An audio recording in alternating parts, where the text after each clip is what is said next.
So what do you attribute that to? Attribute what? Attribute what?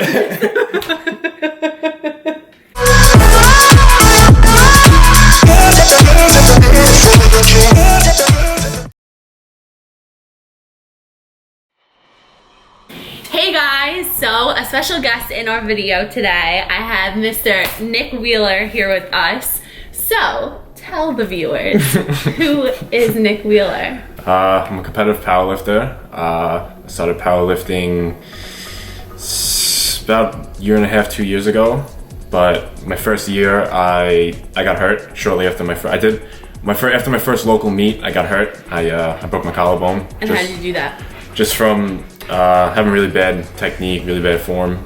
Wasn't really doing everything the right way because I was kind of just coaching myself. Like I didn't have a coach or anything like that. So just from going heavy all the time with no programming and really bad technique, I ended up breaking my collarbone bench pressing. So that kind of put me out for a while. So I had to take like a 10-month layoff. And so who's your coach now?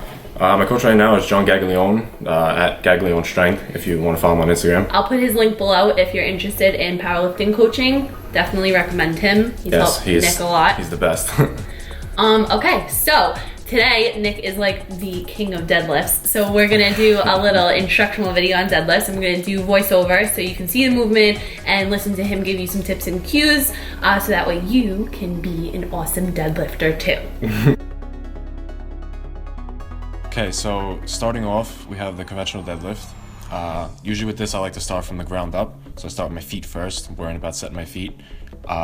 Feet placement, you always want to have the bar right over the middle of your foot, always. Usually, typically, women and shorter men will have a closer stance, whereas really big, tall guys, like say guys like Brian Shaw, who's almost 400 pounds, he'll take a really wide stance.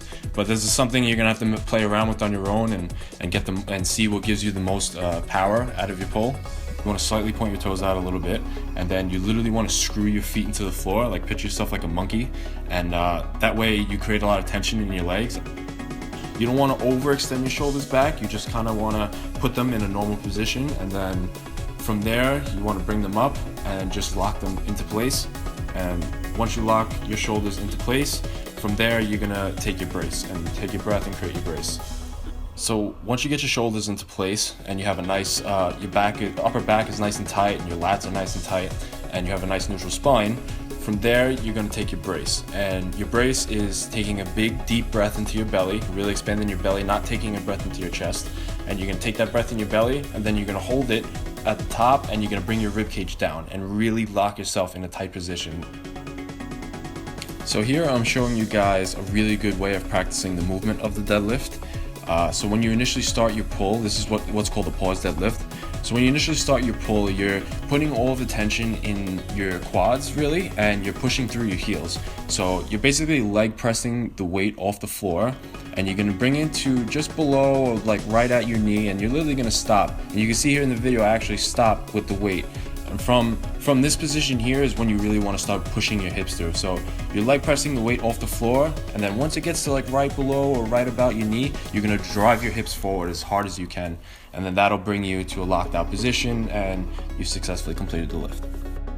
Okay guys, so using all those tips and tricks he just talked about, I was practicing my own deadlift and I really learned you have to check your ego at the door. Here, Nick is showing me she had her hips a little high, so I was just telling her to drop her hips a little bit and bring her hips more in a downward position. So, as I was saying, I think it's really important to obviously have your hands in a correct grip because I had them in the wrong grip the whole time. But also check your ego at the door because it's not important about how much weight you're lifting. It's really about form and perfecting your technique. Okay, so now on to the Sumo Deadlift, which is my personal favorite and how I do my deadlifts. Compared to conventional, you're going to have a much wider stance. Your toes are going to be pointed out a lot more than conventional. I'm showing Liz here. You don't want to take too wide of a stance. You don't want to take too close of a stance. You want to try to find like a happy medium, whichever is going to help you produce the most force out of your legs and really drive through your heels when you're doing the movement.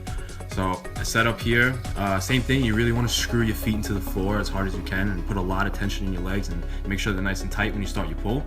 From there, you're gonna get as upright as possible with your chest proud.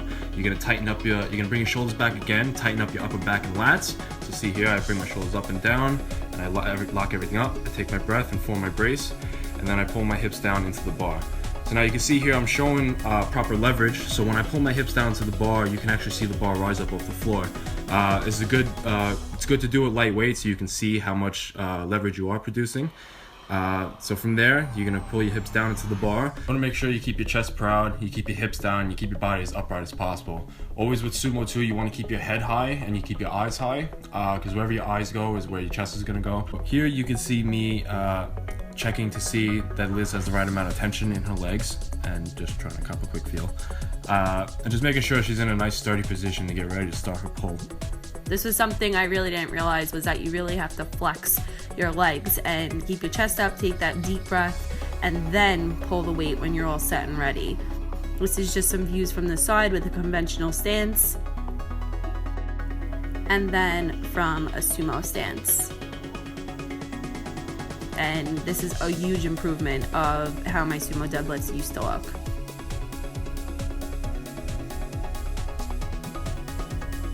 Alright guys, I hope all these tips helped you out. Just remember, the best way to perfect these movements is just by doing them, and perfect practice makes for perfect movements.